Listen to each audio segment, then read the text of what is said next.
My once best friend spread rumors about me stealing, cheating, and even assault, so I sued him.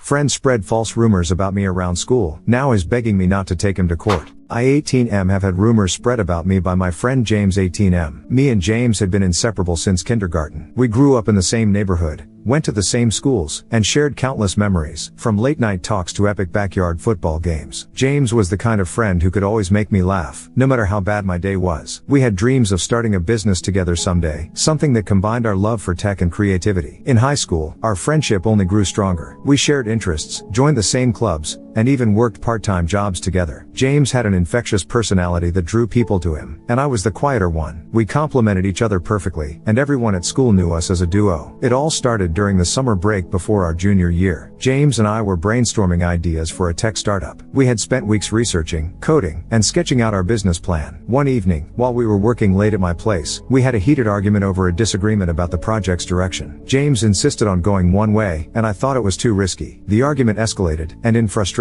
James stormed out. The next day at school, things took a strange turn. I started hearing whispers in the hallways, murmurs about something James had supposedly said. I dismissed it at first, thinking it was just gossip, but the rumors quickly grew. Students I barely knew started avoiding me, and some even gave me looks of pity. The whispers turned into full-blown accusations. It wasn't long before the rumors reached a new level. According to James, I had supposedly spread false accusations about him, claiming he was cheating on his girlfriend and stealing from our tech project. The stories were outrageous, and they painted me as a villain in a drama I hadn't even started. But these initial rumors were just the beginning. James began spreading more insidious lies. He told people I was involved in illegal activities, accusing me of stealing from classmates and teachers, and even hinted that I had been involved in a local burglary. The rumors became darker and more serious, with some suggesting I had assaulted a student at a party I had never even attended. These lies were designed to ruin my personal image completely. I confronted James, demanding to know why he was spreading such lies. He laughed it off, telling me I was overreacting and that it was just high school drama. But the damage was done. The next few weeks were absolutely horrible. Teachers and students who once knew me as a reliable and kind person now looked at me with suspicion. My grades started slipping as I found it hard to concentrate, and my passion for the tech project started to fade. I spent hours in the library, researching how to prove my innocence, but every lead seemed to lead to another dead end. The situation at home wasn't much better. My parents were baffled and worried, trying to comfort me while dealing with their own anger at James. They knew him well and couldn't believe he would do something like this. I had always been the calm one, but now I was constantly on edge, trying to dodge rumors and hostile stares. Social media was a nightmare. James had a lot of followers, and his posts were filled with accusations and screenshots of what he called evidence. He posted messages that made it look like I had been plotting against him, and the comments were brutal. People I didn't even know were attacking my character, and it felt like the whole school was against me. All of this made me feel like hiding and not coming to school at all. I mean, the extent that James took it to was absolutely crazy for just a small argument we had. I guess he was always quite a jealous and angry type, but still, none of that justified his actions. I started collecting evidence to try to prove to people I was innocent of all this. I gathered text messages, emails, and any social media posts that showed James's behavior. It was exhausting, but I knew I had to fight back. I spent nights digging through our old messages, trying to find anything that could prove he had started the rumors. One evening, as I was going through old chat logs, I found something that made my blood run cold. James had texted me that night, right after our argument, saying he was going to make sure I paid for what I had done. It was a chilling message, one that confirmed my worst fears. I printed everything out and took it to a lawyer, hoping that this evidence would be enough to take James to court for defamation. I knew it wasn't going to get him an actual sentence, but I was hoping it would be enough to scare him into admitting the truth. The lawyer I consulted was a seasoned professional, known for handling cases like mine. After reviewing the evidence, he was confident that we had a solid case. We filed a lawsuit against James for defamation and emotional distress. The news spread quickly, and suddenly, the school was a battleground. James's followers turned against me, while those who knew the truth were behind me. The first few court hearings were really scary. I had never been in a courtroom before, and I was asking myself if what I was doing was even worth the trouble and money. James showed up with his lawyer. My lawyer was relentless, using every piece of evidence to build a compelling case. Witnesses who had seen James's posts and heard his threats started coming forward, adding weight to my side of the story. The turning point came when James's own girlfriend testified. She revealed that James had confided in her about his plan to ruin my reputation. She said he had fabricated the entire story to get back at me for the argument. The courtroom was stunned into silence as she detailed how James had manipulated everyone, including her. Her testimony was a hammer blow to James's defense, and it started to crumble. Seeing James's shocked face, I felt a mix of happiness and sadness. The person I had known for so long was unraveling before my eyes. The lies he had spun were being exposed, and the reality of his actions was sinking in. The judge, too, seemed moved by the evidence. He granted a temporary restraining order against James, preventing him from contacting me or spreading any more rumors. As the court date drew nearer, James's attitude changed. The confident and cocky attitude was replaced by desperation. He started showing up at my school, trying to apologize and explain himself. He sent me countless messages, pleading for a chance to talk. The messages ranged from sincere apologies to threats, but they all showed that he was scared. One day, he approached me in the hallway. "Please, man, you have to understand. I never meant for it to get this far," he said. "I was just so angry, and I didn't think about the consequences." I told him that the damage had already been done and if he should have come to this realization before ruining my entire reputation. Some time passed, but James's apologies continued. He begged me not to take it to court, promising he would do anything to make it right. His parents also got involved, calling mine, begging for their child's forgiveness, and asking me to drop the charges. They were desperate to fix the mess their son had created, but the damage was done. I spent nights thinking about what to do. Part of me wanted to forgive James, to believe in the friendship we had once shared, but the other part knew that letting him off the hook would be unfair to everyone who had suffered because of his lies. My parents, my teachers, and most importantly, myself, deserved justice. In the end, I decided to go through with the lawsuit. It wasn't just about proving my innocence, it was about setting a precedent. I wanted to show that lies and betrayal have consequences. I informed James and his family of my decision, and the look of defeat in James's eyes was almost heartbreaking. The day of the trial arrived, and the courtroom was packed. James sat across from me. The trial was intense, with both sides presenting their arguments and evidence. My lawyer laid out the case with precision, using every piece of evidence to paint a clear picture of James's lies and defamation. James's lawyer tried to discredit me, questioning my character and suggesting I was overreacting, but the evidence was overwhelming. Text messages, social media posts, and testimonies from witnesses all pointed to one conclusion: James had orchestrated the whole thing. When James took the stand, he broke down. I don't know what caused it, but he fully fell soft. He admitted to his actions, explaining how jealousy and anger had driven him to destroy our friendship. I guess he thought that by admitting and acting sorry he might be left off the hook. The verdict came down swiftly. The judge ruled in my favor, awarding me damages for defamation and emotional distress. James was also ordered to issue a public apology and refrain from any contact with me. The courtroom was silent as the judge read the final statement, a stark reminder of the power of truth and justice. As James was led out of the courtroom, I felt a mix of relief and sadness. The battle was over, but it didn't fix the past. The friendship we once had was irreparably broken. In the weeks that followed, life gradually returned to normal. The rumors died down, and the whispers in the hallways turned to silence. I focused on rebuilding my life, my friendships, and my passion for the tech project. But the experience had changed me. I was more guarded and more cautious about who I trusted. The scars from James's betrayal ran deep, and it would take time for them to heal. I also found a new sense of purpose. I wanted to use my experience to help others who might be going through similar situations. I started volunteering at a local community center, giving talks about the importance of truth and integrity. Sharing my story was a good feeling, and I hoped it would inspire others to stand up for themselves. James's life changed drastically after the trial. His reputation was shattered, and many of his former friends turned their backs on him. He struggled to rebuild his life, facing the consequences of his actions every day. The public apology he issued was met with mixed reactions. Some people forgave him, believing he had learned his lesson, while others remained skeptical. James eventually transferred to another school, unable to face the daily reminders of what he had done. The move gave him a chance to start over. He reached out to me once more, asking for forgiveness. This time, I was able to respond with a clear mind. I told him that while I couldn't forget what he had done, I hoped he would learn from his mistakes and become a better person. Rebuilding my life after the ordeal was a slow and steady process. I focused on my studies and my tech project, determined to prove that I could rise above the challenges. My grades improved, and I started participating in school activities again. The support from my parents, teachers, and true friends was invaluable. They helped me regain my confidence and reminded me that I was more than the rumors that had been spread about me. I also made new friends, people who saw me for who I was and appreciated my integrity. These friendships were built on trust and mutual respect, and they helped me move forward. The tech project that had once seemed like a distant dream began to take shape again. I poured my energy into it, using it as a way to channel my emotions and rebuild my self-esteem. I started working tirelessly on my tech project, refining the idea and developing the prototype. My hard work paid off when I entered it into a local innovation competition. The judges were impressed with the concept and the execution, and I won first place. The victory was a turning point for me. It validated my efforts and showed everyone that I could achieve great things despite the setbacks. The prize money and recognition opened up new opportunities. I received offers from investors and tech companies interested in my idea. With the success of the tech project, project, I decided to give back to the community that had supported me. I started a mentorship program for young entrepreneurs, offering guidance and resources to help them develop their ideas. The program was a way to pay it forward and ensure that others didn't face the same struggles I had. I also continued my volunteer work, speaking at schools and community centers about the importance of integrity and standing up for oneself. Sharing my story and the lessons I had learned was empowering, and it helped me heal. The feedback from those who heard my talks was overwhelmingly positive, and it motivated me to keep going. Looking back on the journey, I realized how much I had grown. The experience with James had been painful, but it had also taught me valuable lessons about friendship. I had faced one of the biggest challenges of my life and came out stronger on the other side. The support from my family, friends, and the community had been instrumental in my recovery. They believed in me when I doubted myself and gave me the strength to keep fighting. Their unwavering support was a reminder that I was not alone, and it helped me move forward. As I stood on the stage at the innovation competition, holding the trophy in my hands, I felt a sense of pride and accomplishment. The tech project, now a successful venture, was just the beginning. I had big plans for the future, and I was excited to see where the journey would take me. As I looked out at the audience, I knew that no matter what challenges lay ahead, I would face them with the same resilience and passion that had carried me through this journey. Final update: it's been a year, and James and I kind of reconnected during the last few months. He came out apologizing and wanting to meet up, and I said okay. We met up and just talked like we used to in the past. He's changed a lot since the last time I met him, and he clearly was quite apologetic about what he had done. I realized it was not worth it holding a grudge for so long cause that would get me nowhere in life. James was a good friend, and to let it all go to waste over one thing that happened is quite immature. He admits that he was being a pretty big douche for starting all of it up in the first place, but I guess none of us are perfect.